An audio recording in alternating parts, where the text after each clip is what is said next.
Bali saya meninjau. Bagi saya Pak di tahun Pak Saudara sudah 6 tahun Pak. 6 tahun. Inilah detik-detik seorang ASN yang tiba-tiba merangsek masuk ke samping Presiden saat Presiden Jokowi hendak menggelar konferensi pers. Aksi ASN tersebut sontak membuat Pas Pampres bertindak dan mengamankan pria tersebut. Peristiwa ini terjadi di Kabupaten Konawe, Sulawesi Selatan, saat Presiden Jokowi sedang mengunjungi RSUD Kabupaten Konawe. Belakangan diketahui, pria tersebut bernama Wahyudin, seorang ASN yang sudah 7 tahun tidak mendapatkan gaji dari pemerintah. Aksi itu nekat ia lakukan agar Presiden Jokowi bisa turun tangan dan menyelesaikan masalahnya.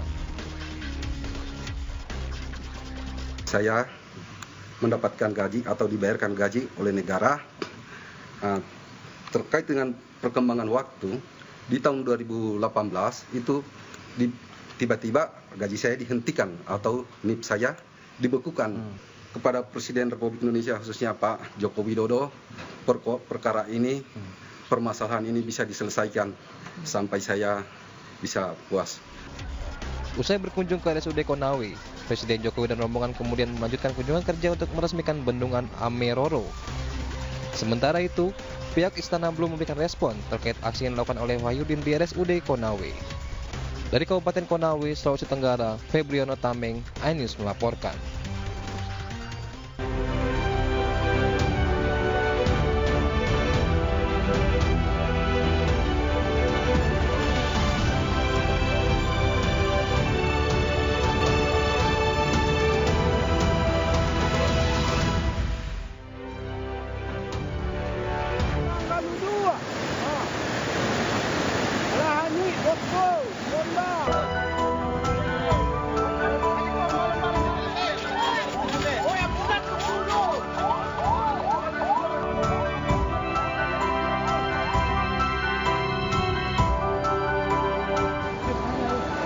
Hancur dan air pun masih mengalir deras.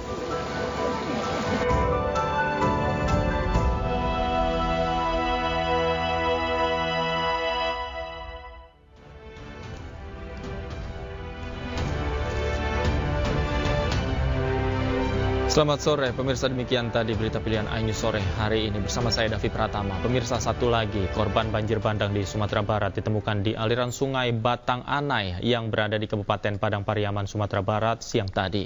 Jenazah korban ditemukan di bawah bebatuan sehingga tim SAR kesulitan melakukan evakuasi.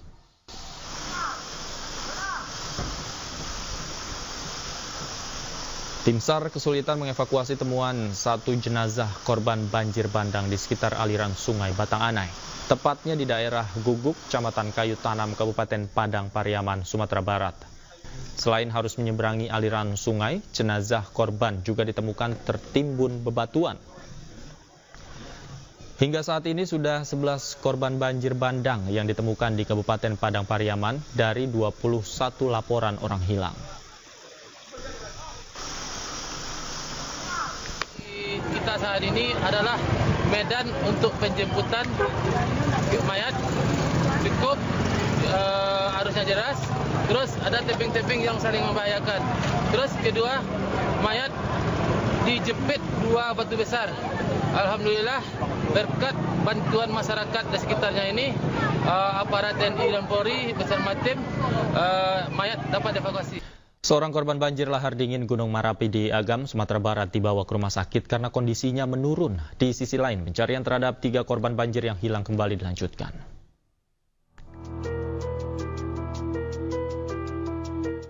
Inilah Bintang Pratama, remaja 16 tahun, salah satu korban banjir lahar dingin Gunung Merapi di Agam, Sumatera Barat.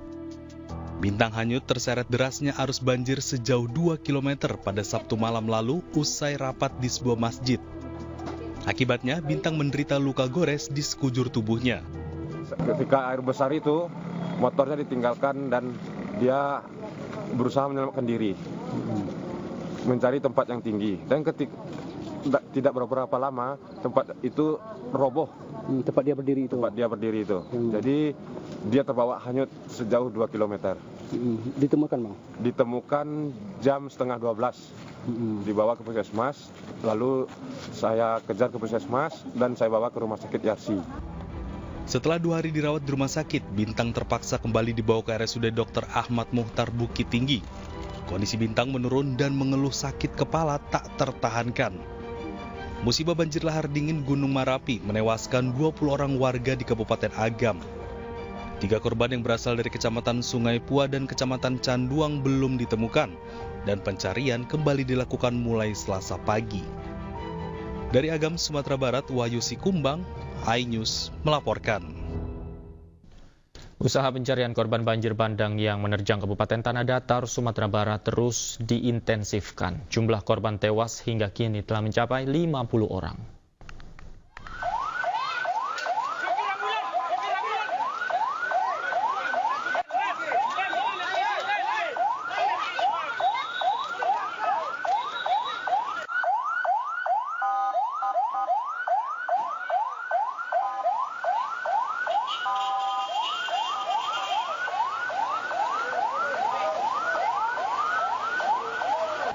Jumlah korban tewas akibat banjir bandang lahar dingin di Sumatera Barat terus bertambah. Hingga Selasa siang, total jenazah yang telah dievakuasi berjumlah 50 orang. Sementara belasan warga masih dinyatakan hilang. Kondisi medan yang berat akibat material banjir bandang yang terbawa arus serta kondisi cuaca yang tak menentu membuat tim SAR gabungan harus bekerja ekstra dalam proses pencarian dan evakuasi korban. Untuk pemantauan titik lokasi evakuasi, tim SAR mengerahkan drone thermal untuk bisa mendeteksi tempat-tempat yang berpotensi menjadi lokasi tertimbunnya korban. Untuk sementara data yang kita dapatkan sebanyak 11 orang yang kita cari. Ada penambahan data korban, kemungkinan ada. Mudah-mudahan data yang kita dapatkan ini bisa valid sedemikian mungkin. Itu kendala ada, tapi alhamdulillah dengan kekompakan tim, insya Allah kendala yang kita dapat di lapangan bisa diatasi. Beberapa daerah yang sempat tak dapat diakses kini sudah bisa dilalui, meskipun harus dengan berjalan kaki, karena kendaraan alat berat maupun roda 4 masih belum bisa memasuki lokasi. Selain difokuskan pada pencarian korban, juga akan dilaksanakan pembersihan jalan dari material banjir bandang. Dari Kabupaten Tanah Datar, Sumatera Barat, Agung Sulistyo, iNews melaporkan. Dan untuk mengetahui situasi terkini di daerah terdampak banjir bandang, sudah bergabung bersama kami rekan Wahyu Sikumbang di Posko Pengungsi Kabupaten Agam dan Agung Sulistyo di Kabupaten Tanah Datar, Sumatera Barat. Saya ke Wahyu terlebih dahulu. Selamat sore, Wahyu. Selamat sore, Davi. Oke, hingga saat ini apakah proses pencarian korban yang masih tertimbun masih dilakukan? Iya, Davi dan pemirsa.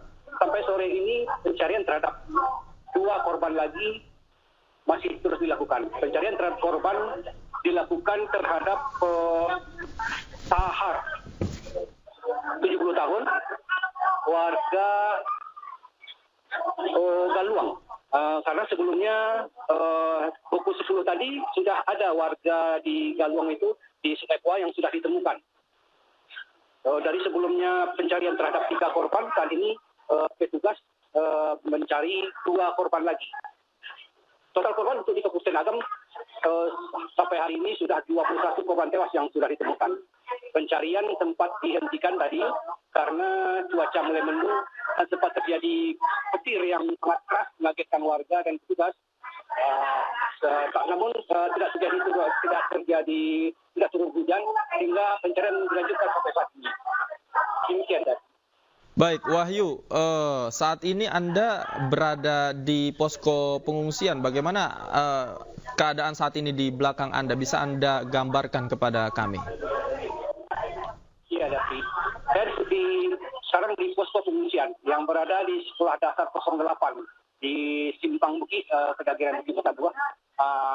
Di sekolah dasar ini ada 3 ruang kelas yang digunakan untuk menampung 78.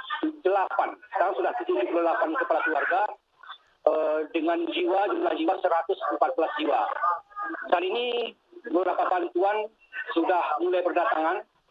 Tadi Kepala BNPB datang ke sini jika sebelumnya di sini kekurangan kasur dan selimut, tapi sekarang seperti di dekat saya ini sekarang sudah menumpuk bantuan-bantuan yang berdatangan tadi. Itu juga dengan bantuan dari ormas-ormas, dari pendidikan dari IPDN tadi juga ikut membantu. Itu sudah mulai disalurkan melalui posko utama ini. Para pengungsi juga beberapa sudah mulai bisa memeriksakan kesehatannya ke posko kesehatan di sini untuk keluhan-keluhan kesehatan. Kalau untuk keluhan makanan itu sudah mulai bisa teratasi. Begitu, Davi. Oke, selain di SD tempat Anda berada saat ini, di mana lagi posko pengungsian yang sudah didirikan oleh pemerintah? Posko pengungsian yang pemerintah mendirikan hanya satu posko ini. Yang lain itu merupakan tempat pengungsian mandiri. Mereka mengungsi ke rumah-rumah keluarga karena seperti yang disebutkan oleh Bapak Sekretaris Daerah, Bapak Agam tadi, di Agam ini masyarakatnya suka tolong-menolong. Bertetangga misalnya, tapi dia mau membantu menerima para korban banjir yang rumahnya hanyut atau rumahnya yang dipenuhi lumpur. Jadi mereka menerima untuk tempat pengungsian sementara. Begitu, Davi. Oke, sebentar lagi hari gelap, kemudian listrik juga masih terputus di sana. Bagaimana dengan penerangan di posko tempat Anda berada saat ini? Kalau untuk di posko pengungsian, di posko utama ini, itu listrik menyala. Dan yang listrik yang padam itu berada di daerah aliran banjir lahar dingin kemarin, seperti di jalan Simpang Bukit hingga ke Panca.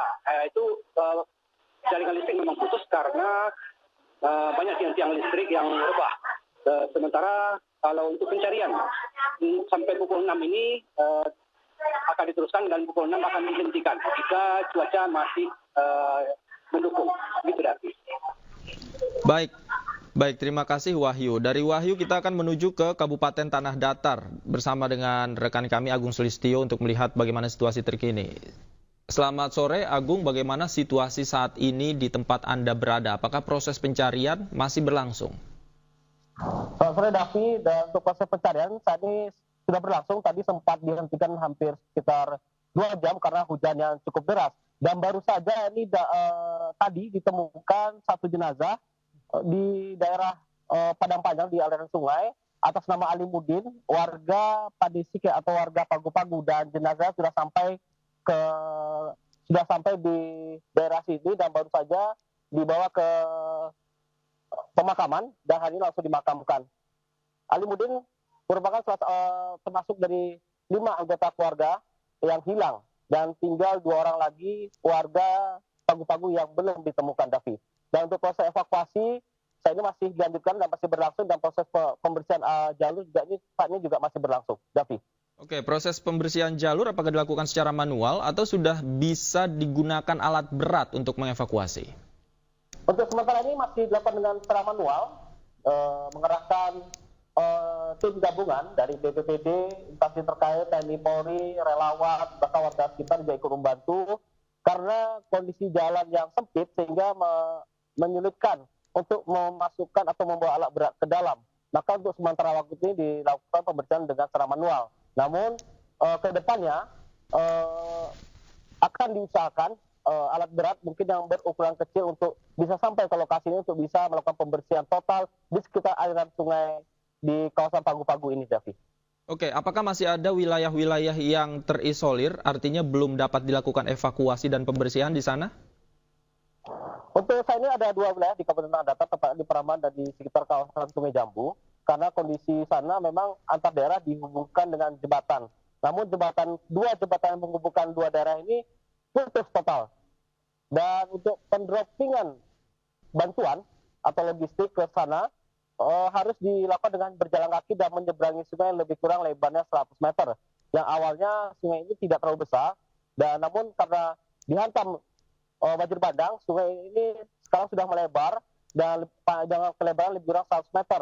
Dan itu pun juga harus bagi warga atau relawan atau petugas yang ingin menyalurkan logistik ke sana harus menyeberangi sungai dan melihat cuaca Apalagi cuaca saat ini bisa berubah-ubah secara cepat, dan tadi saja pas dari pagi sampai siang itu terang, namun tahu-tahu hujan lebat, dan itu harus diwaspadai. Dan menurut rencana, Pemkab Tanah Datar akan membangun jembatan darurat di kawasan tersebut.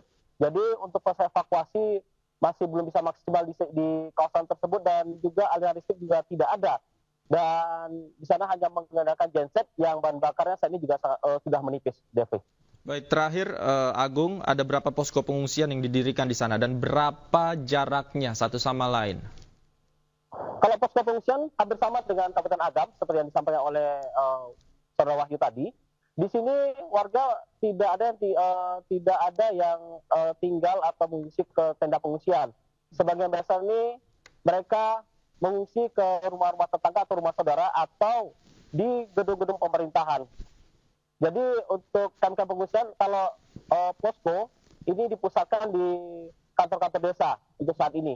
Dan untuk posko utama itu berada di Batu Sangkar, tepatnya di Gedung Indo Jelito, Rumah Dinas Bupati Kabupaten Tanah Datar. Dan posko induk itu melakukan aktivitas seperti pemantauan dari Basarnas dan Tagana untuk menyuplai logistik ke lokasi-lokasi yang terdampak bencana, Davi. Baik.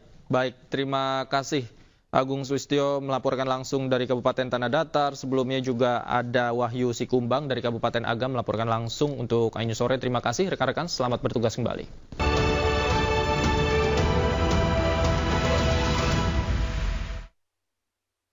Badan Nasional Penanggulangan Bencana memberikan kabar terbaru terkait data korban akibat banjir bandang di Sumatera Barat. Hingga pukul 8 pagi tadi tercatat korban meninggal dunia telah bertambah menjadi 51 jiwa. Hari ini, pagi ini pukul 8.30 WIB, jumlah korban meninggal yang sudah diketemukan itu sudah berjumlah 51 jiwa. 20 di Agam, 19 di Tanah Datar, 2 di Padang Panjang, 8 di Padang Pariaman, dan 2 di Padang. Jadi penambahan ini satu penambahan dari tadi malam itu ada di Kota Padang. Jadi sejauh ini pencarian di daerah yang paling terdampak di Kabupaten Agam dan Tanah Datar itu masih terus berlangsung, tetapi memang kendalanya hujan masih sering turun. Ini yang kita khawatirkan. Kita harus benar-benar memastikan keselamatan petugas di lapangan dan juga tentu saja keselamatan masyarakat. Saat ini kalau kita berbicara jumlah masyarakat yang dievakuasi sementara itu ada sekitar 3.396 jiwa, di Kabupaten Agam itu 1.159 dan Tanah Datar 2.039 jiwa. Rata-rata masyarakat ini masih memanfaatkan sementara itu sekolah-sekolah yang ada dan masjid serta rumah kerabat dan saudara.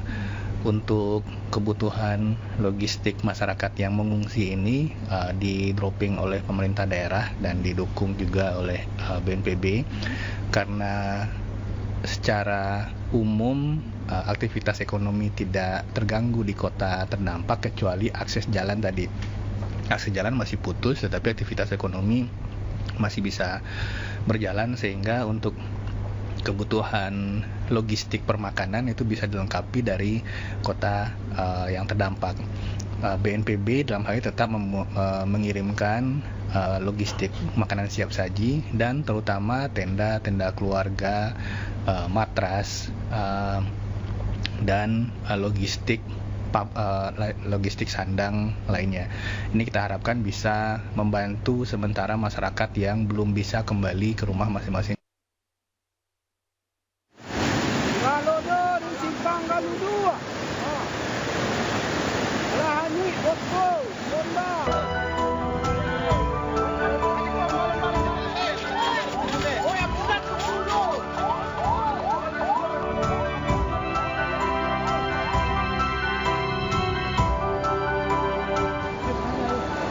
Hancur dan air pun masih mengalir deras.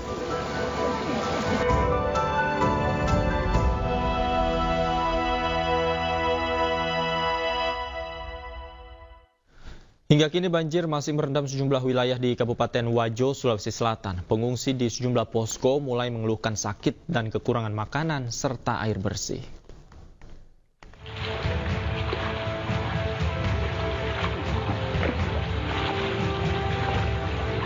Ribuan rumah di 47 desa Kabupaten Wajo, Sulawesi Selatan masih terendam banjir.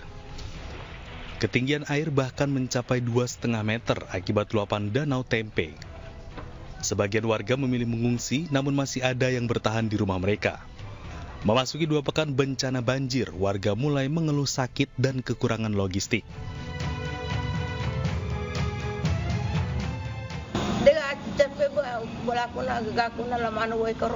Oh, sudah tenggelam rumah tak? Iya, dia wola kasi, oka mateka, dia wola. Sama siapa di rumah kemarin? Selalu kan marana. BPBD Wajo mencatat 4 kecamatan di pesisir Danau Tempe masih terendam banjir hingga mencapai 2 meter. Banjir merendam 9.531 rumah akibat luapan Sungai Wale naik serta kiriman banjir dari wilayah sekitarnya. Dari Kabupaten Wajo, Sulawesi Selatan, Amnar Sengkang, iNews melaporkan. Kita ke informasi lain, pemirsa. Sopir bus dalam insiden kecelakaan bus pelajar yang menewaskan 11 orang di Subang, Jawa Barat ditetapkan sebagai tersangka. Sopir diduga lalai karena telah mengetahui adanya kendala pada bagian rem.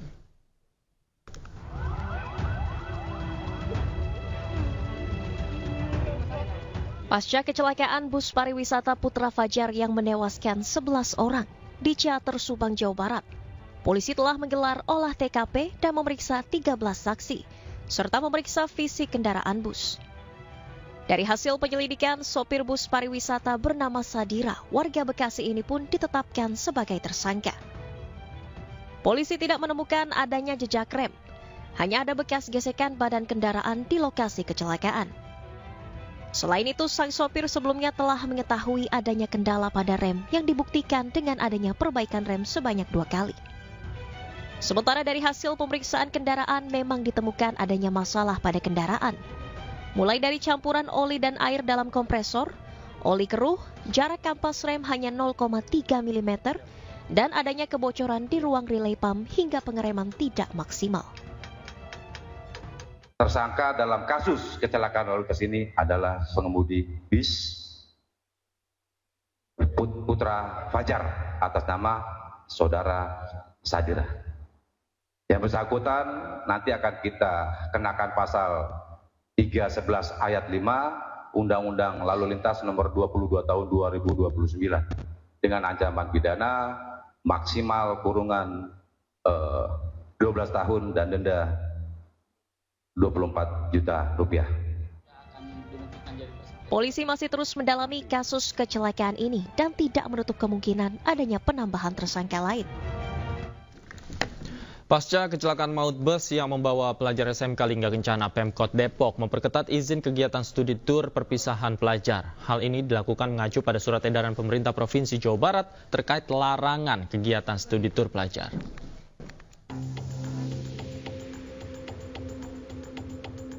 Pasca kecelakaan maut bis Trans Putra Fajar yang membawa pelajar SMK Lingga Kencana Depok di kawasan Ciater, Kabupaten Subang, pemerintah Kota Depok memperketat izin kegiatan studi tur perpisahan pelajar.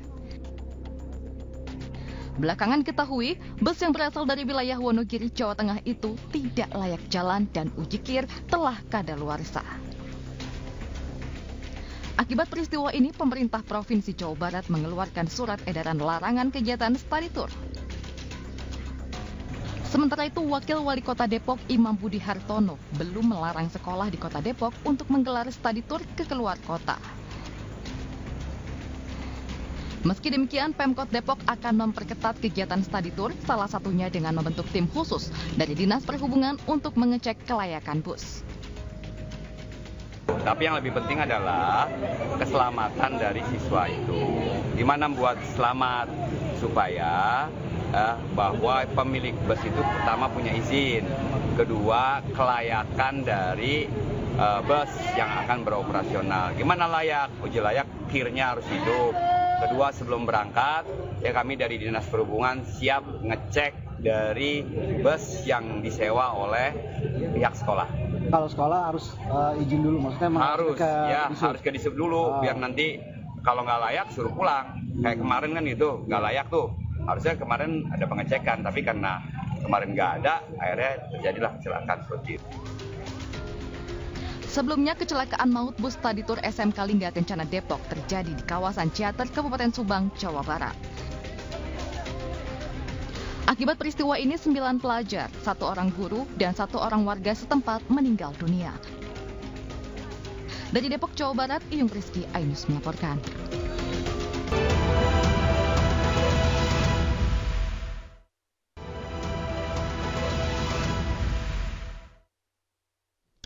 Pemirsa, viral di media sosial bentrok antara pedagang kaki lima dengan petugas Satpol PP di Pasar Aceh, Kecamatan Baitur Rahman, Banda Aceh. Kericuhan terjadi karena pedagang menolak direlokasi.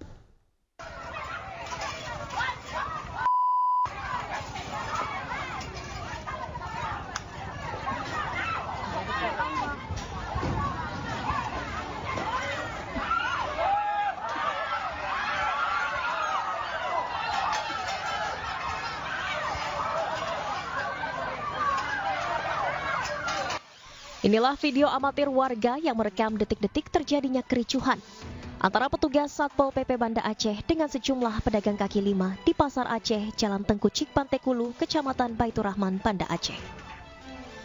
Kericuhan bermula saat petugas Satuan Polisi Pamong Praja Kota Banda Aceh tengah menertibkan pedagang kaki lima yang masih berjualan.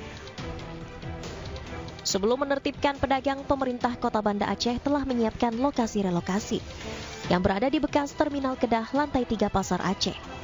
Namun pedagang mengaku enggan menempatinya karena sepi pembeli. Pedagang meminta pemerintah Kota Banda Aceh untuk bisa mencarikan solusi yang tepat di tengah sulitnya pendapatan ekonomi mereka. Kami pinginnya bisa berjualan lagi di tempat semula, di sini, di Pantekulu ini, dengan lapak yang ditertibkan kami terima, biarpun lapaknya dibagi 1 meter per orang. Misalnya ada bayar pajak, kami pun setuju. Kalau kami dipindah relokasi ke lantai 3 apa ke Kedah, di sana memang tidak ada pengunjung, tidak akan ramai seperti di sini. Sebelumnya, lokasi Jalan Tengku Cik Pantekulu sempat disterilkan dari aktivitas jual beli pedagang kaki lima. Namun pedagang tetap nekat kembali menggelar dagangan mereka sehingga petugas langsung mengambil tindakan. Dari Kota Banda Aceh, Syukri Syarifuddin, iNews melaporkan.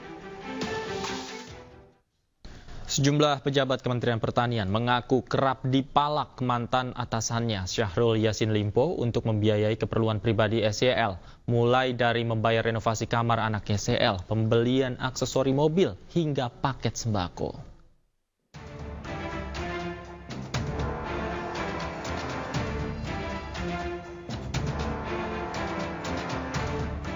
Sejumlah pejabat Kementerian Pertanian membeberkan dugaan pemerasan yang dilakukan mantan atasannya Syahrul Yassin Limpo saat bersaksi di Pengadilan Tipikor Jakarta Senin siang.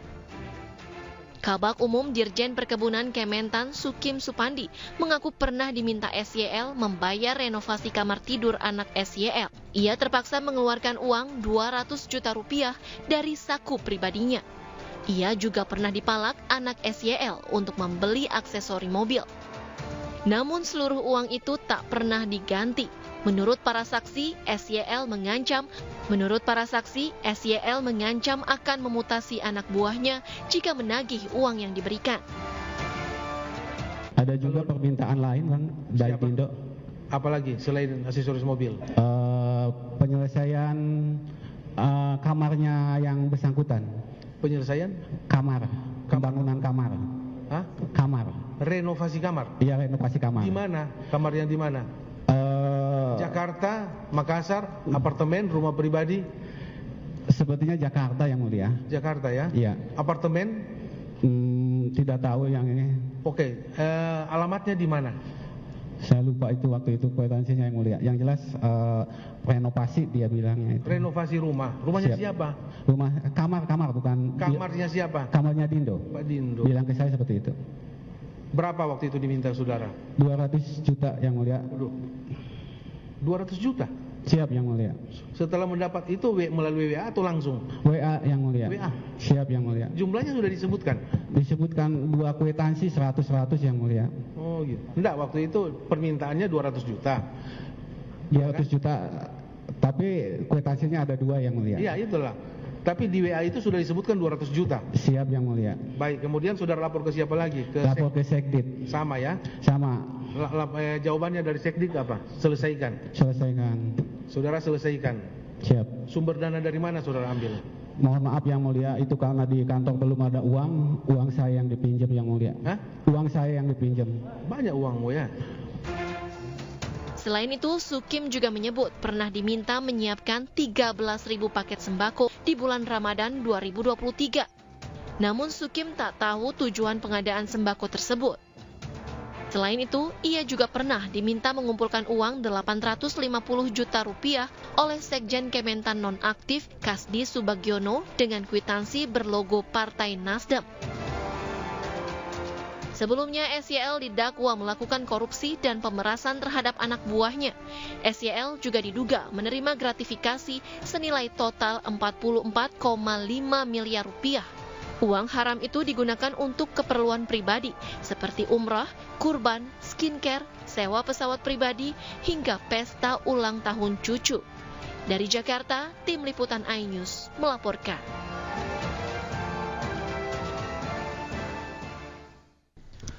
Pemirsa, Liga Futsal Profesional Putri 2024 pekan ketiga digelar di Gedung Olahraga Tegal Selatan, Kota Tegal, Jawa Tengah. Dalam laga perdana, Kebumen United berhasil mengalahkan MS Putri Bersatu FC dengan skor 1-0.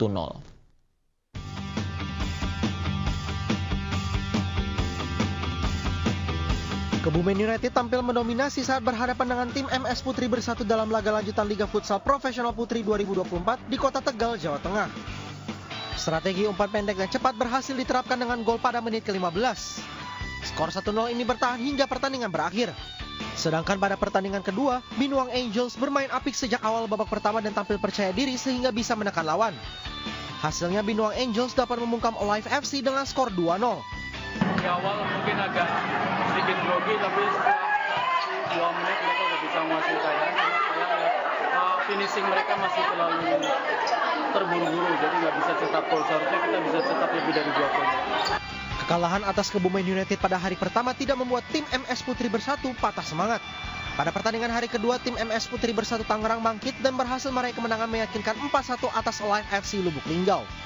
Alhamdulillah hari ini kita bisa bangkit dari kekalahan kemarin. Finishing juga sedikit ada perbaikan.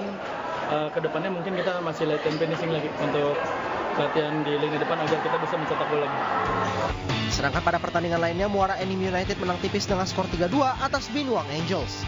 Dari Tegal, Jawa Tengah, Unibar iNews melaporkan. Pemirsa, mulai Juni 2025, sistem kelas pada BPJS Kesehatan akan dihapus. Dalam Perpres yang ditekan Presiden Joko Widodo, sistem kelas akan digantikan dengan kelas rawat inap standar atau KRIS.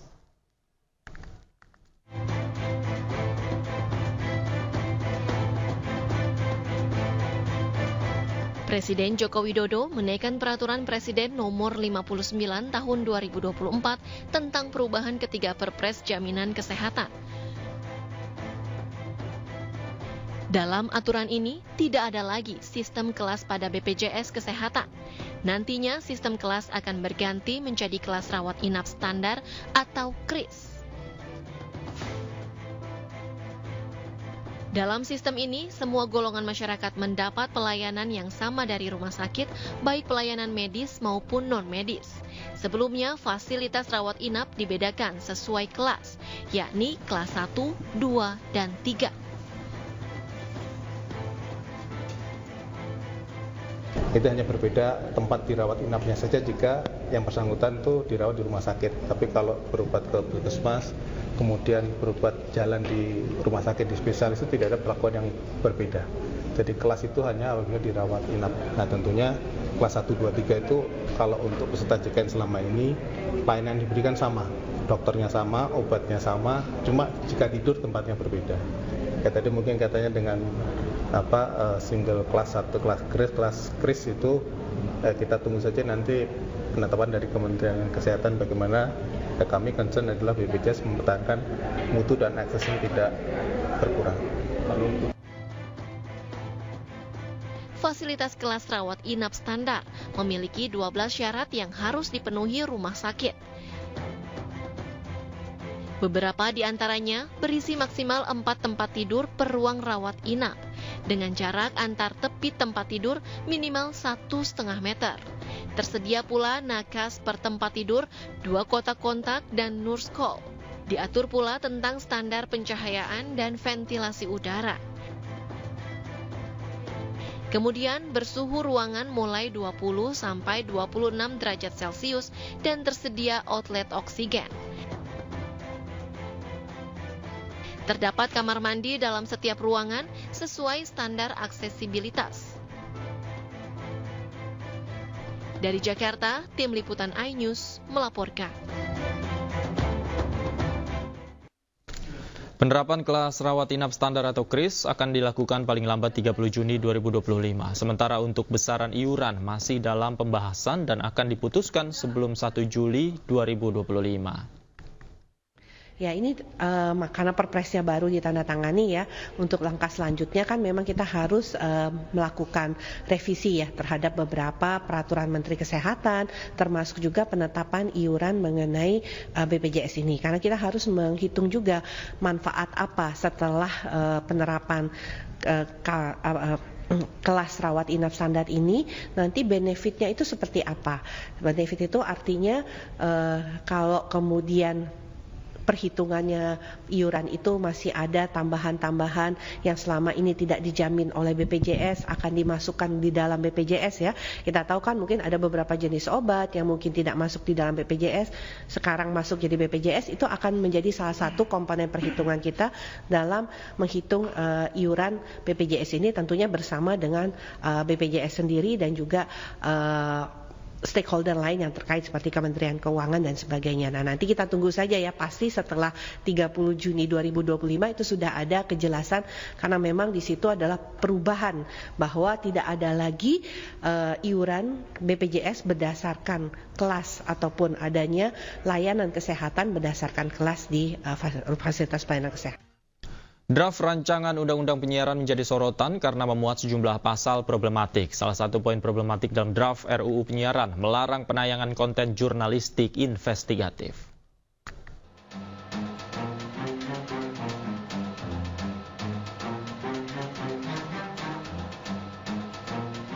Draft rancangan Undang-Undang Penyiaran menjadi sorotan.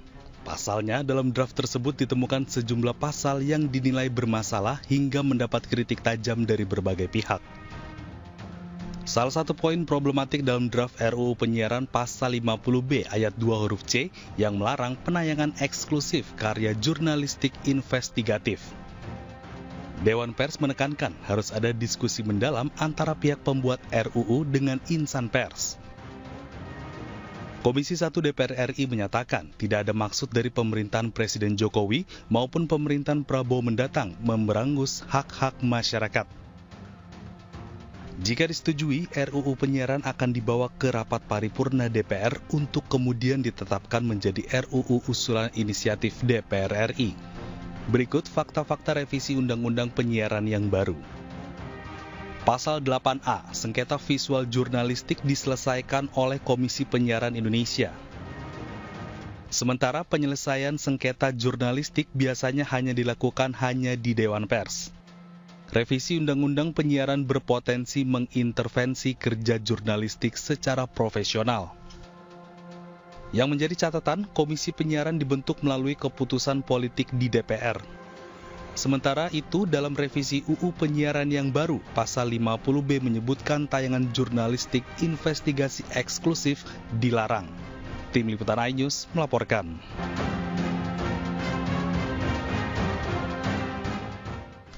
Ketua Dewan Pers Nini Rahayu menyatakan pihaknya bersama seluruh konstituen menolak rancangan Undang-Undang Penyiaran. Selain itu, rancangan Undang-Undang Penyiaran menyebabkan pers tidak merdeka, independen, serta tak akan melahirkan jurnalistik berkualitas.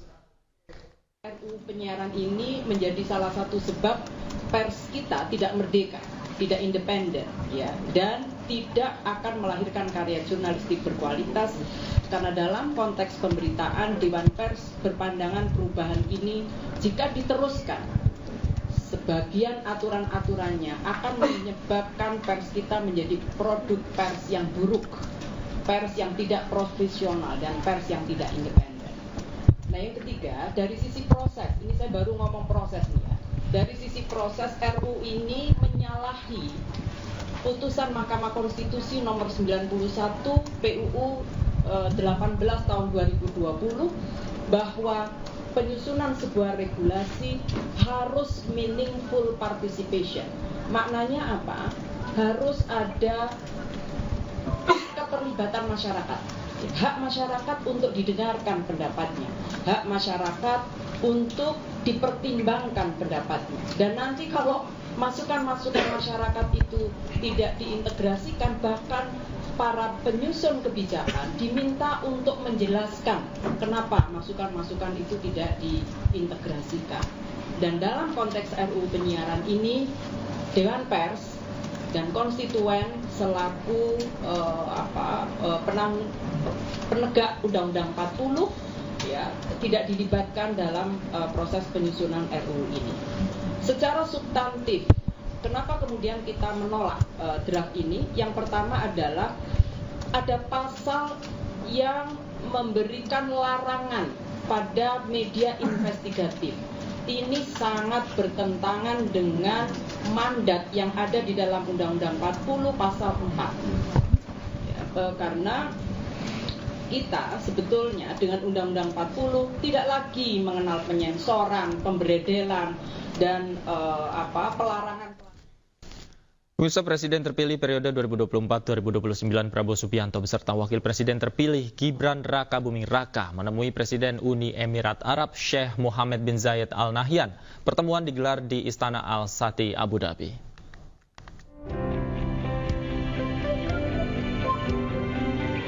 Presiden terpilih Prabowo Subianto bertemu dengan Presiden Uni Emirat Arab Sheikh Mohammed bin Zayed Al Nahyan atau MBZ di Istana Al Sati, Abu Dhabi. Sebelum memasuki ruang pertemuan, Prabowo pun sempat memperkenalkan Wakil Presidennya Gibran Raka Buming Raka.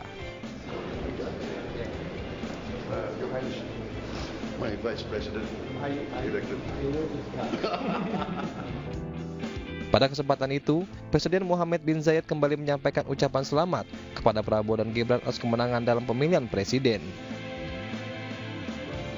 Mereka kemudian membahas hubungan kerjasama bilateral untuk mendorong pembangunan dan kesejahteraan bersama.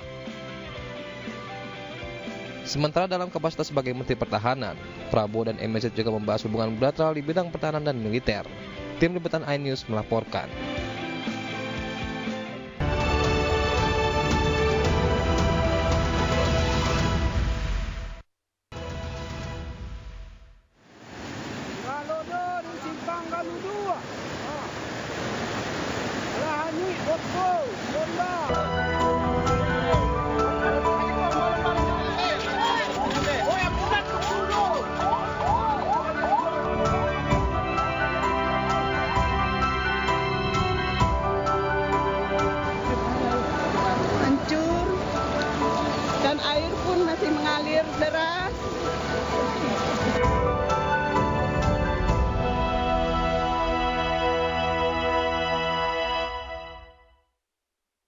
Anda kembali di iNews Sore pemirsa bersama saya Syafaati Suryo.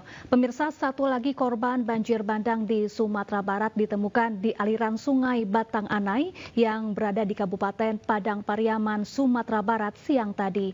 Jenazah korban ditemukan di bawah bebatuan sehingga tim SAR kesulitan melakukan evakuasi.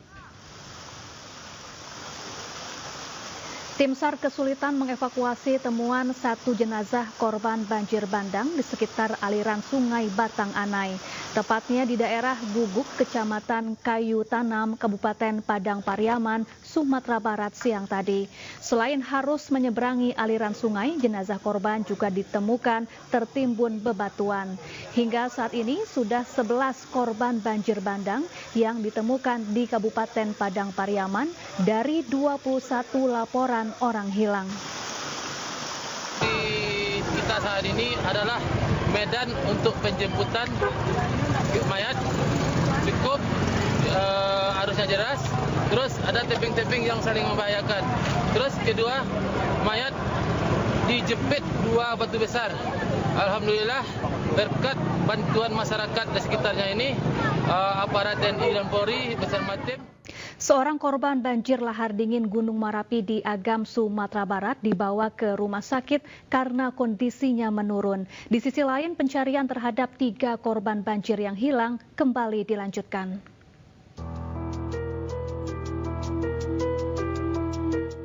Inilah Bintang Pratama, remaja 16 tahun, salah satu korban banjir lahar dingin Gunung Merapi di Agam, Sumatera Barat.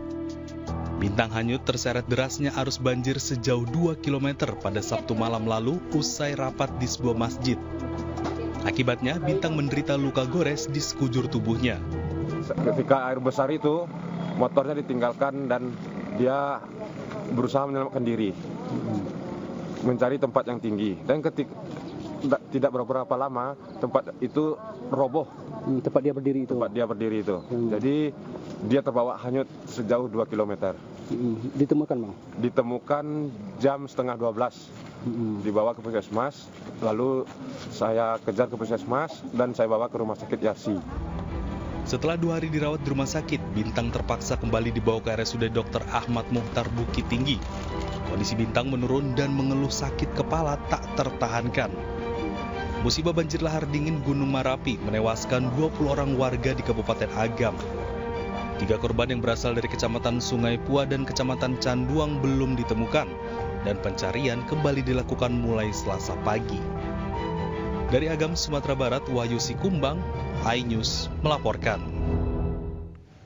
Ya, usaha pencarian korban banjir bandang yang menerjang Kabupaten Tanah Datar, Sumatera Barat terus diintensifkan. Jumlah korban tewas hingga kini telah mencapai 50 orang.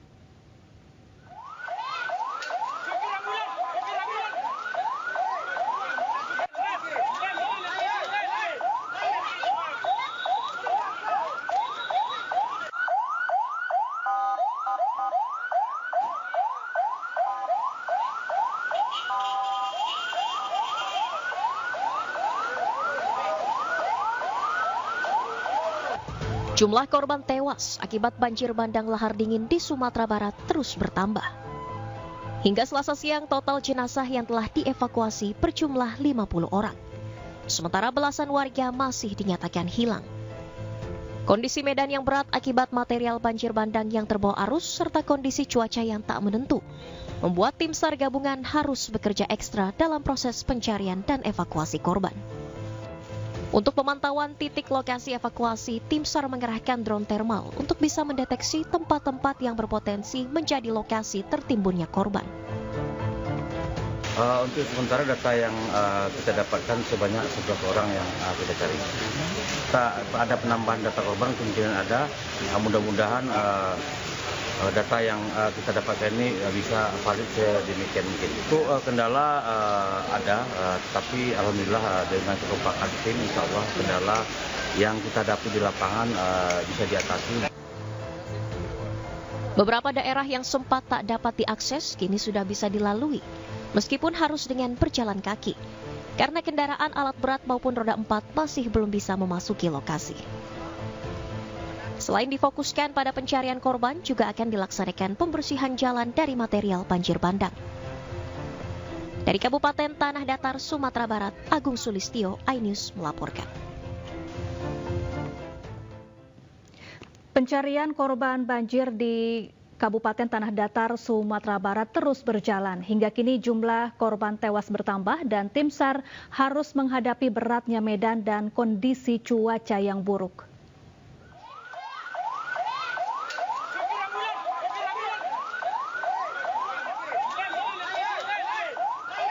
Korban tewas banjir bandang di Kabupaten Tanah Datar, Sumatera Barat terus bertambah. Hingga Selasa siang, Basarnas dan tim gabungan telah menemukan 50 jasad dan masih mencari sejumlah korban yang dilaporkan hilang. Pencarian korban terhalang kondisi medan yang berat dan cuaca buruk. Untuk luasnya area pencarian, alhamdulillah kan kita sudah dibantu juga dengan tim-tim gabungan yang sudah datang dan bergabung dan terlibat langsung dalam pencarian ini. bisa mempermudah kita, walaupun area yang kita lakukan cukup luas. Kita di samping kita melakukan pencarian dengan tenaga rescue, kita mempergunakan drone thermal.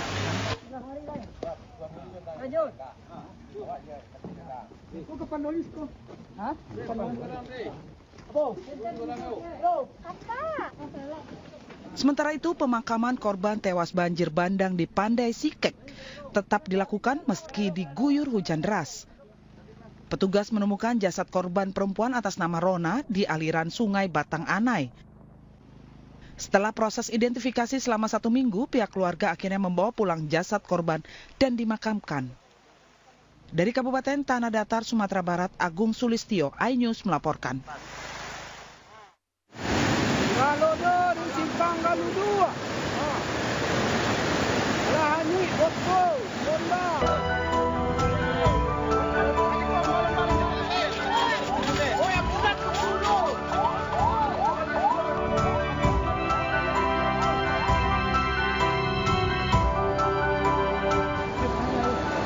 Hancur dan air pun masih mengalir deras.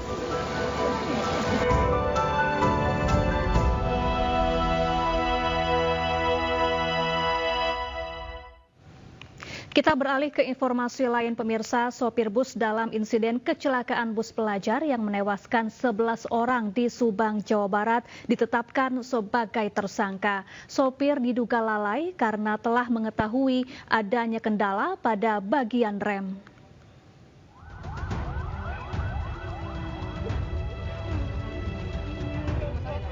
Pasca kecelakaan bus pariwisata Putra Fajar yang menewaskan 11 orang di Ciater, Subang, Jawa Barat, polisi telah menggelar olah TKP dan memeriksa 13 saksi, serta memeriksa fisik kendaraan bus.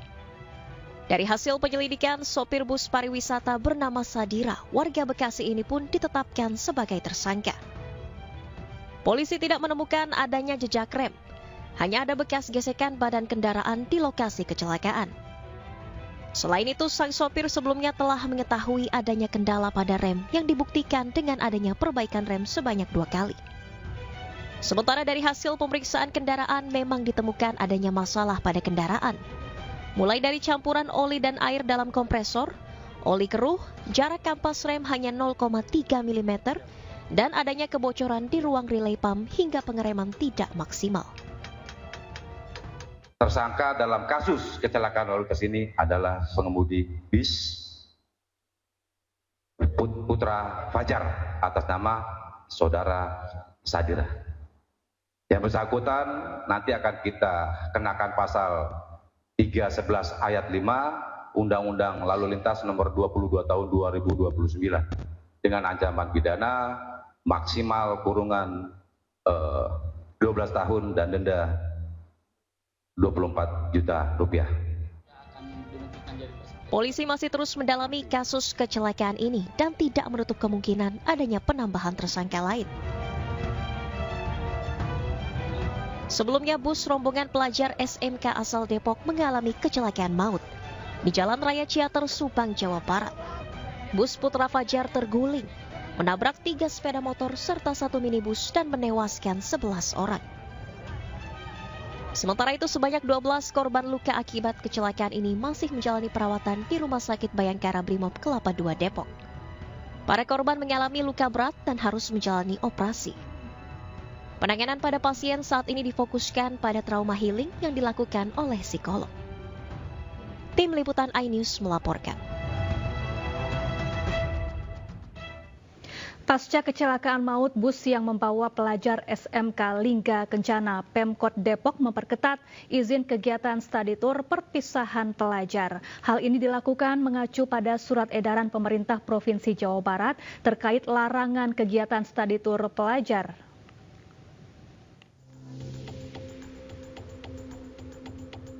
Pasca kecelakaan maut bis Trans Putra Fajar yang membawa pelajar SMK Lingga Kencana Depok di kawasan Ciater, Kabupaten Subang, pemerintah Kota Depok memperketat izin kegiatan studi tour perpisahan pelajar.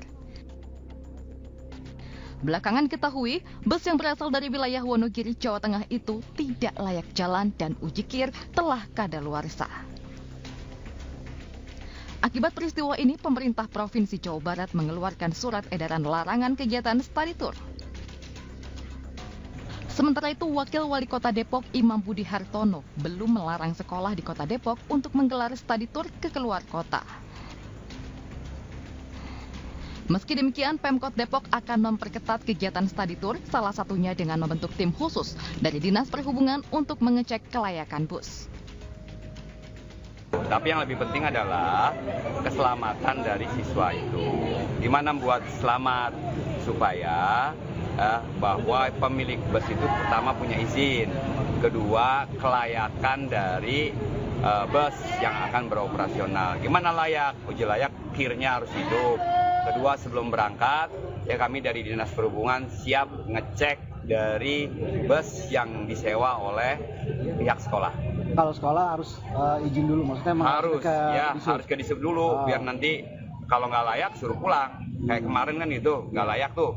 Harusnya kemarin ada pengecekan, tapi karena kemarin nggak ada, akhirnya terjadilah kecelakaan seperti itu.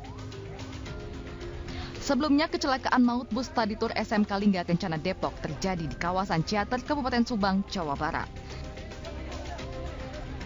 Akibat peristiwa ini, 9 pelajar, 1 orang guru, dan 1 orang warga setempat meninggal dunia. Dari Depok, Jawa Barat, Iyung Rizky, iNews melaporkan.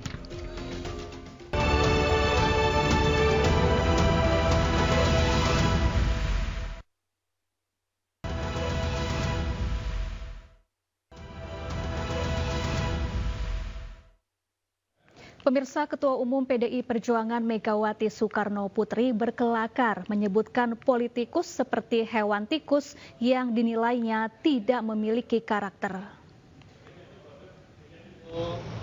Pernyataan Megawati ini dilontarkan saat ditanya soal arah politik PDI Perjuangan ke depan di sela-sela menyaksikan pameran Butet Kertarejasa di Galeri Nasional Indonesia Senin kemarin. Megawati mengaku sedang tidak tertarik bicara soal politik. Mega mengoreksi sebutan politikus yang dinilainya seperti hewan tikus yang tidak memiliki karakter. Menurut Mega, yang benar adalah politisi yang menggambarkan sosok berkarakter. Bikin mancing kata begitu saja kamu udah salah. Saya sebetulnya tadi sudah bilang, saya ngerti, saya gaul, tanya aja Pak Butet. Kenapa sih saya gaul sama Pak Butet? Padahal saya kan terkenal politisi. Apa sih politisi? Nah, udah lama itu loh. Kamu juga salah kadang-kadang ngomong politikus lain loh. Politikus kayak tikus loh. Tulis dah. Nggak punya karakter. Gitu. Jadi kalau mau ngomong yang Sementara itu, sejumlah pejabat kementerian mengaku kerap dipalak mantan atasannya Syahrul Yassin Limpo untuk membiayai keperluan pribadi SYL, mulai dari membayar renovasi kamar anak SYL, pembelian aksesori mobil, hingga paket sembako.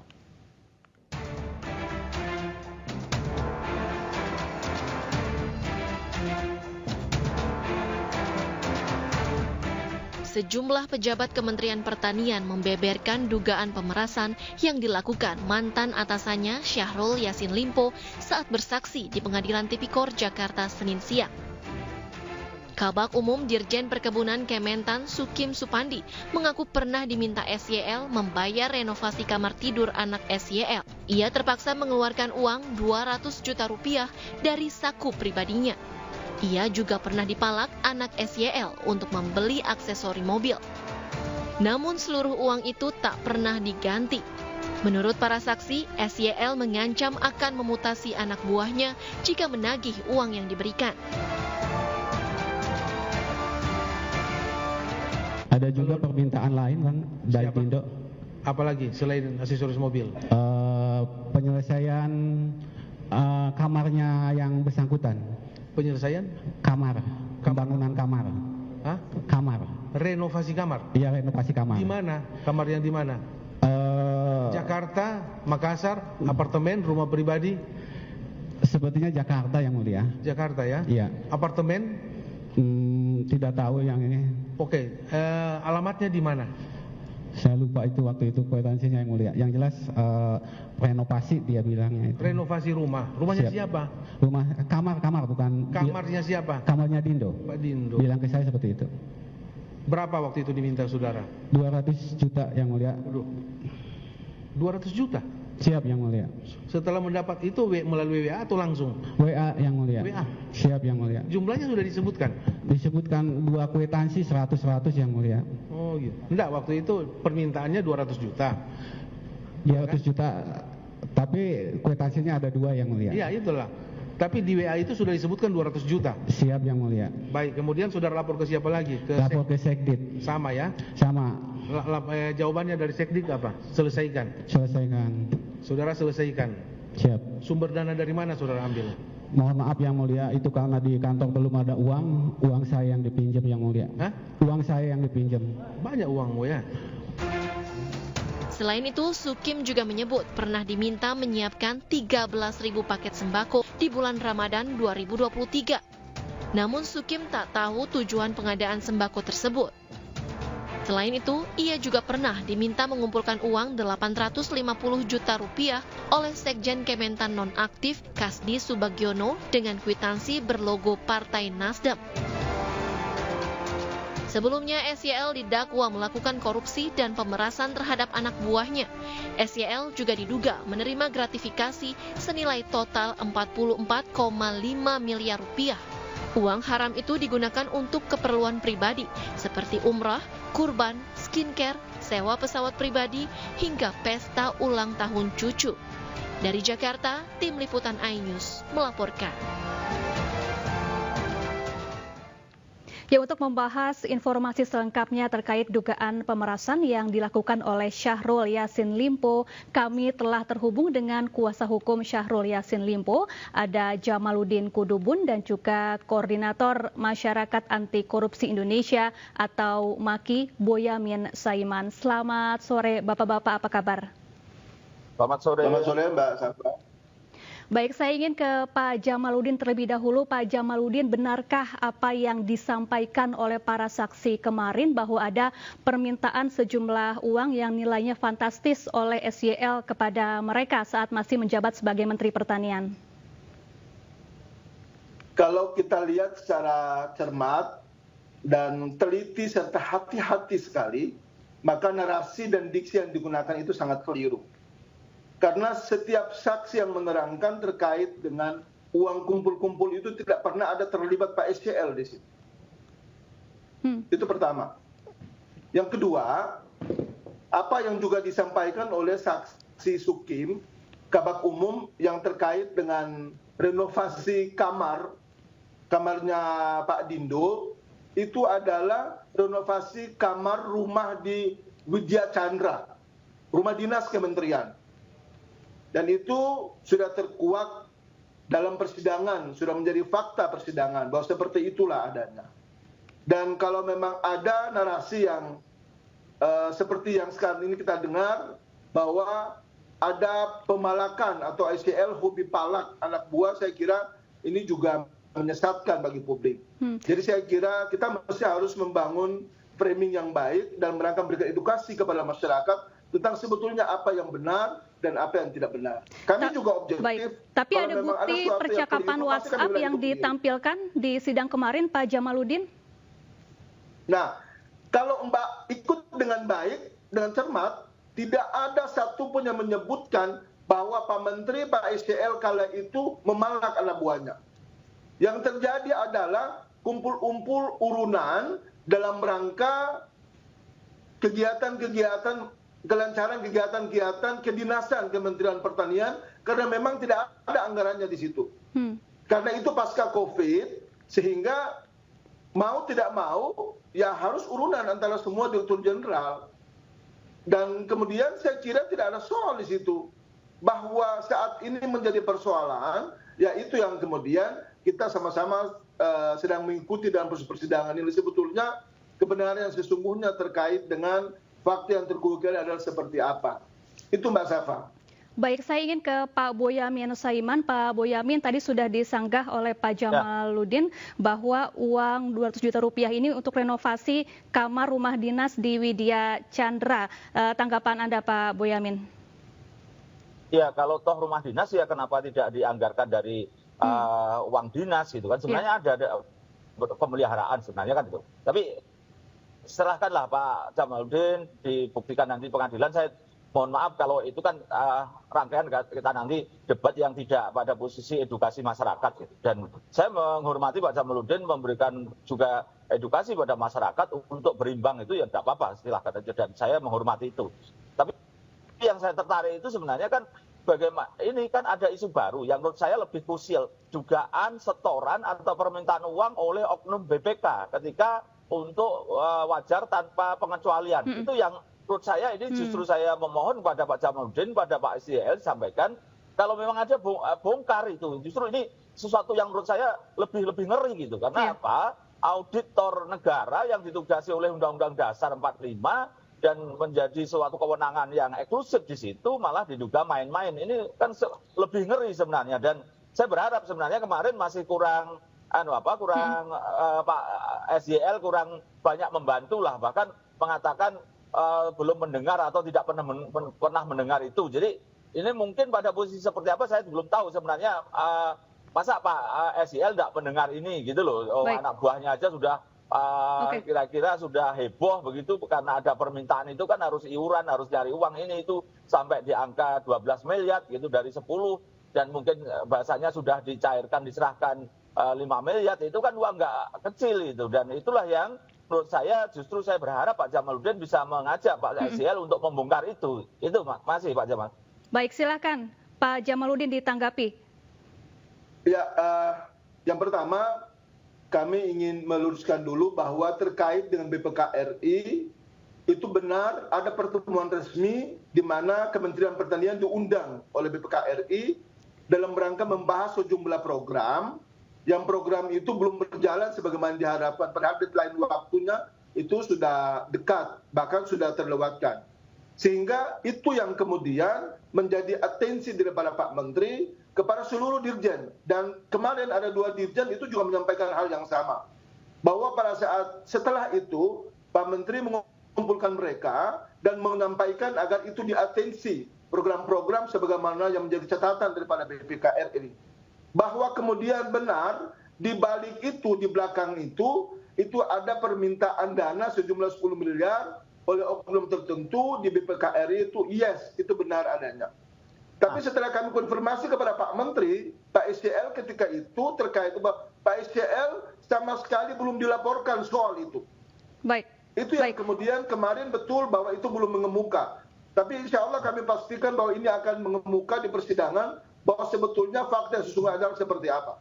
Baik, tapi Pak Jamaluddin, ada beberapa permintaan uang yang terungkap dalam sidang selain terkait pemeriksaan BPK dan juga renovasi kamar, seperti diantaranya pembelian onderdil mobil, kemudian juga ada permintaan uang berkwitansi logo Partai Nasdem sebesar 850 juta rupiah dan juga beberapa yang disebut untuk membiayai keperluan pribadi SYL. Ini seperti apa penjelasannya Pak Jamaluddin? Ya, betul. Jadi kalau yang terkait dengan onderdil mobil itu benar. Itu adalah mobil dinas Kementerian Pertanian yang ada di Makassar yang berjumlah kurang lebih 3-4 buah, yang salah satunya itu rusak sehingga itu diperbaiki. Itu pertama. Terus kemudian yang terkait dengan Partai Nasdem, itu benar bahwa arahan Bapak Presiden ketika itu setelah pasca Covid, semua lembaga kementerian itu melakukan semacam penguatan pangan kepada masyarakat, dengan kemudian diterjemahkan oleh berbagai kementerian lembaga termasuk juga Kementerian Pertanian Republik Indonesia, bahwa bagi-bagi sembako yang kemudian dilakukan oleh teman-teman di Partai Nasdem melalui Pak Joyce. Dan kemarin saksi Kepala Bagian Umum juga telah menjelaskan secara jelas, terang benderang, bahwa paket sebagaimana yang dibagikan ke NTT, ke Papua, ke Maluku, ke Aceh, ke Sumatera dan sebagainya itu benar bahwa itu telah diterima oleh masyarakat setempat. Sehingga menurut hemat kami itu adalah diskresi Bapak Presiden dalam rangka pemulihan pasca COVID, sehingga itu yang dilakukan oleh Pak Menteri SDL dengan jajarannya. Baik, tapi mengapa menggunakan kwitansi berlogo Partai Nasdem? Permintaan uang senilai 850 juta rupiah itu, Pak Jamaluddin. Ya, karena memang dari teman-teman di Partai Nasdem yang kemudian punya semacam kontak person dengan pihak-pihak yang biasanya menyiapkan sembako itu. Dan yang menjadi poin penting di sini adalah bahwa ketika kami cecar soal apakah sembako ini untuk kepentingan Pak SDL atau keluarganya, saksi mengatakan bahwa bukan. Itu ke masyarakat di daerah-daerah dan telah menerima itu, buktinya ada di kami. Itu poinnya, Mbak. Baik, Pak Boyamin, kemudian apakah wajar atau masuk akal apa yang tadi dijelaskan oleh Pak Jamaluddin? Ya gini, setidaknya saya mencermati itu, ini kan kita harus disiplin anggaran, gitu. Nah, kalau toh memang itu anggaran misalnya untuk onderdil, untuk mobil dinas segala macam, ya itu harus dianggarkan oleh kedinasan, gitu. Nah, ketika ini tidak dianggarkan kedinasan kan jadinya seperti saweran tadi. Dari mana dirjen, sekretaris dirjen, eselon 2, eselon 3 itu akhirnya kan nggak mungkin juga ngambil dari gaji mereka, pasti nggak mau. Nah, akhirnya nyari-nyari uang. Nah, ya, ada yang memberikan uang pribadinya bahkan uang panas. Gitu. Jadi sehingga menjadi masalah sekarang di KPK. Itu apapun harus kita akui bahwa ini tidak ada disiplin anggaran, dan itu dari mana kan jadi gitu. Nah, itu kan bahasa anunya kan jadi piak-piuk, artinya kan harus ambil sana, keluar sini, segala macam, dan mencari sisa-sisa anggaran, kan gitu. Jadi menjadi sesuatu yang menjadi rekayasa, jadinya sumber. Itu yang pertama. Yang berikutnya adalah misalnya sembako, itu kan. Nah, apapun itu kan kita akui itu sebagai bentuk suatu yang kepentingan.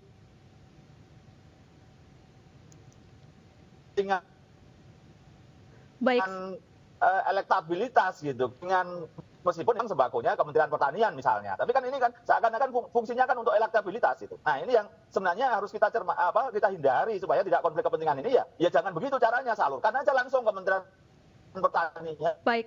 Baik Pak Jamaluddin, mengapa tidak ada disiplin anggaran, kemudian juga banyak para saksi yang mengaku mengeluarkan uang pribadinya untuk Syahrul Yassin Limpo, bahkan mengaku juga mendapatkan ancaman dari SYL? Kalau itu tidak pernah, Mbak.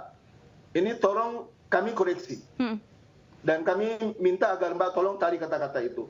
Karena tidak pernah yang disampaikan oleh para saksi karena pun yang mengatakan bahwa Pak SDL mengancam mereka. Enggak pernah ada saksi satupun mengatakan itu. Kemudian terkait dengan disiplin anggaran, saya setuju dengan Pak Boyamin tadi bahwa benar ada disiplin anggaran. Tapi jangan lupa, di setiap kementerian, setiap lembaga, itu biasanya ada yang namanya di akhir tahun itu perubahan anggaran yang menyesuaikan dengan pengeluaran-pengeluaran dari kementerian atau lembaga terkait yang memang peruntukannya adalah untuk masyarakat. Walaupun kemudian sebelumnya itu belum dianggarkan di batang tubuh anggaran dari kementerian yang bersangkutan. Oleh sebab itu dimungkinkan sekali oleh undang-undang, oleh peraturan, oleh regulasi kita bahwa itu bisa dilakukan perubahan. Kecuali bahwa yang dilakukan itu adalah sebuah kumpul-kumpulan untuk kepentingan Pak SDL atau keluarganya, itu lain soal. Tapi kan itu yang kemudian tidak mengemuka. Kami juga mencecar bahwa yang terkait dengan skincare apa segala macam, apa benar anak beliau yang minta atau tidak, Pak SDL minta atau tidak. Mereka mengatakan bahwa tidak pernah. Itu orang lain yang mengatasnamakan mereka untuk meminta itu. Dan itu jelas di persidangan, Pak. Baik, Pak Boyamin, kalau Anda melihat modus kasus ini, apakah ini merupakan suatu modus baru atau kasus yang unik, atau memang sebelumnya pernah terjadi hal-hal seperti ini di suatu instansi, dan apakah posisi menteri ini memang se-powerful itu begitu, sehingga bawahannya tunduk memberikan apa yang diminta begitu, Pak Boyamin? Ya, misalnya saya punya catatan, dana operasional menteri, itu kan sebenarnya untuk menunjang kegiatan menteri, itu ada. Dan itu tidak boleh diambil sebagai take home pay, dianggap sebagai tambahan gaji. Itu pertama. Kedua juga tidak boleh dipakai untuk kepentingan pribadi bahkan gitu.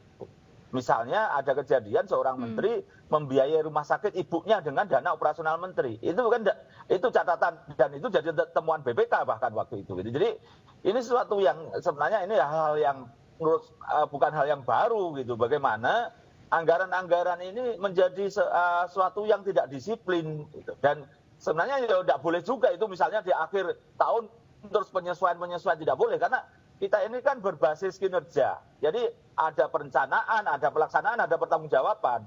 Kalau ada perubahan, itu di APBN perubahan di pertengahan tahun, bulan Juni, Juli. Itu kalau ada anggaran yang tidak sesuai target, ada atau kelebihan. Misalnya, rencana pembangunan tahun ini adalah 1.000 triliun. Ternyata pendapatan itu nggak sampai 1.000 triliun. Disesuaikan, itu dirubah. Atau ternyata targetnya melebihi di bulan April, Mei udah kelihatan. Maka di bulan Juni sisa anggaran ini diapakan, dibuat bangun jembatan, jalan, atau kalau Kementerian Pertanian membelikan subsidi pupuk segala macam. Jadi jelas begitu, tidak kok kemudian di akhir tahun ada yang kayak ribes, itu nggak boleh. Disiplin anggaran pasti nggak boleh itu. Sistem akuntansi kita nggak boleh juga gitu. Oke, baik, terima kasih Pak Boyamin Saiman, Koordinator MAKI, dan juga Pak Jamaluddin Kudubun, kuasa hukum Syahrul Yassin Limpo, atas penjelasannya. Semoga kasus ini bisa menemukan titik terang. Terima kasih sudah bergabung bersama kami di iNews Sore.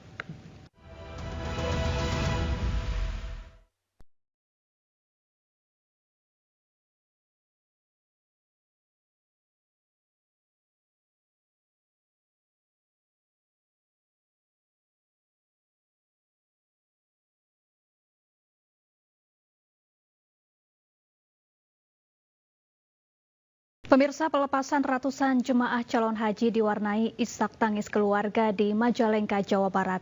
Pemerintah Kabupaten Majalengka mengimbau jemaah calon haji untuk selalu menjaga kesehatan selama di Tanah Suci.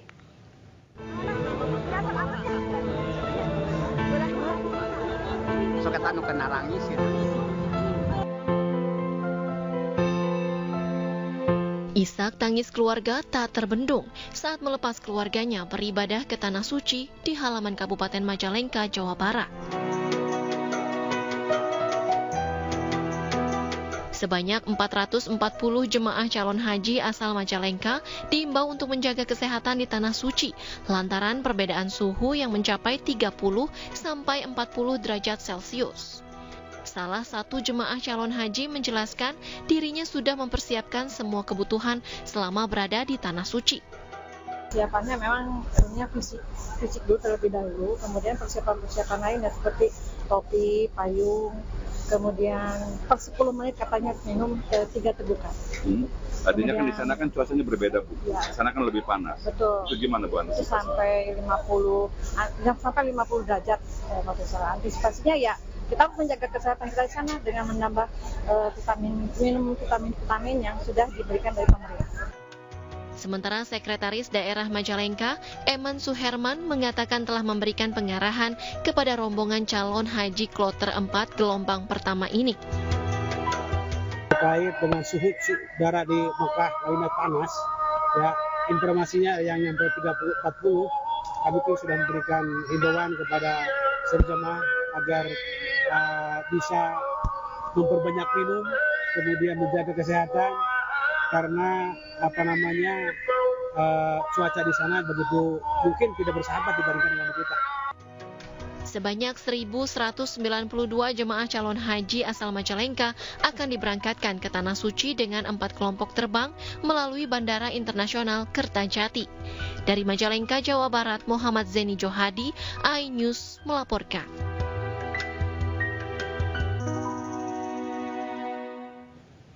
Petugas penyelenggara ibadah haji atau PPIH memberikan gelang identitas haji untuk jemaah asal Indonesia. Gelang ini sebagai alternatif tanda pengenal bagi jemaah selama beribadah di Tanah Suci. Dan pemirsa, informasi ini sekaligus menutup kebersamaan kita dalam iNews Sore hari ini. Saya Syafaati Suryo dan kerabat kerja yang bertugas mengucapkan terima kasih dan sampai jumpa.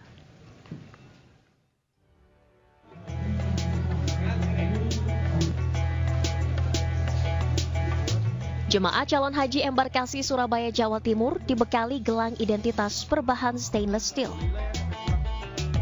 Gelang ini untuk memudahkan petugas mengenali identitas jemaah calon haji asal Indonesia selama menunaikan ibadah haji di Tanah Suci.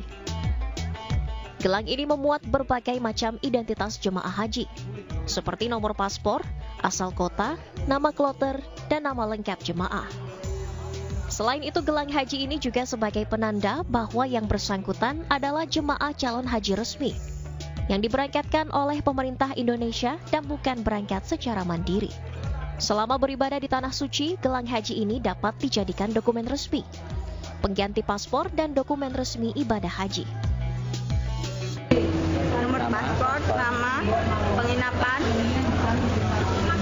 berkasih. Kalau hilang, itu tadi saya cek dari